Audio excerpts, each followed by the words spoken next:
si en Europe, des sommets se sont multipliés pour mettre sur pied une coalition dite des volontaires qui garantirait la paix en Ukraine, et en Europe, une fois celle-ci signée bien sûr en Russie, Vladimir Poutine, le chef d'État russe, lui, depuis la lointaine Vladivostok où il était, donc sur la mer du Japon, à l'autre bout de la Fédération de la Russie où se déroule un forum, reste inflexible, tout à fait inflexible, et même il menace nous autres Européens. On l'écoute.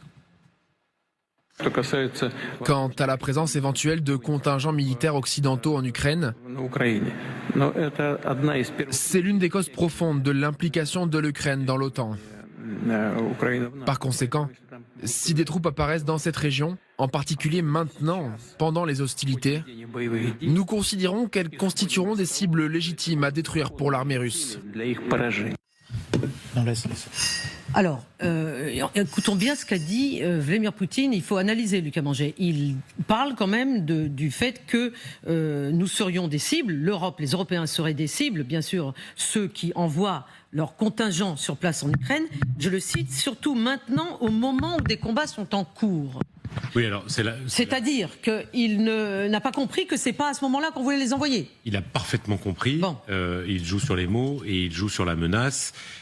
C'est une des lignes rouges sur lesquelles le Kremlin ne veut absolument pas bouger et empêcher à tout prix le fait que des soldats européens puissent être présents, même de manière lointaine par rapport aux lignes de front, puisque c'est ce qui est à peu près en train de se dessiner. Voilà, pour à peu près. Il n'y a rien de fixe ni de signé, mais s'il y avait des troupes occidentales et notamment européennes en Ukraine, elles seraient probablement en retrait pour assurer, comme ce qu'on appelle une force de réassurance, pour assurer une forme de continuité et de sécurité de l'Ukraine.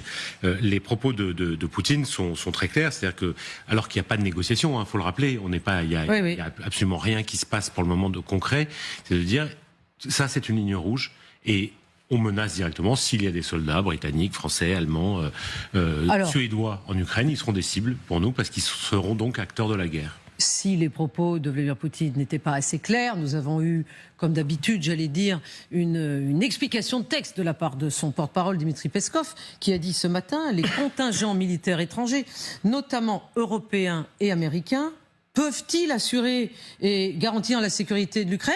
Il pose la question. Absolument pas, ils ne le peuvent pas, Samantha de Bendern. Donc là, au moins, on est fixé. Là, on est fixé, mais si on peut juste retourner sur ce que Poutine a dit, oui. Il a dit de toute façon, mettre des troupes européennes avant que la guerre ne se termine, c'est absolument impossible. Puis une fois que la guerre sera terminée, il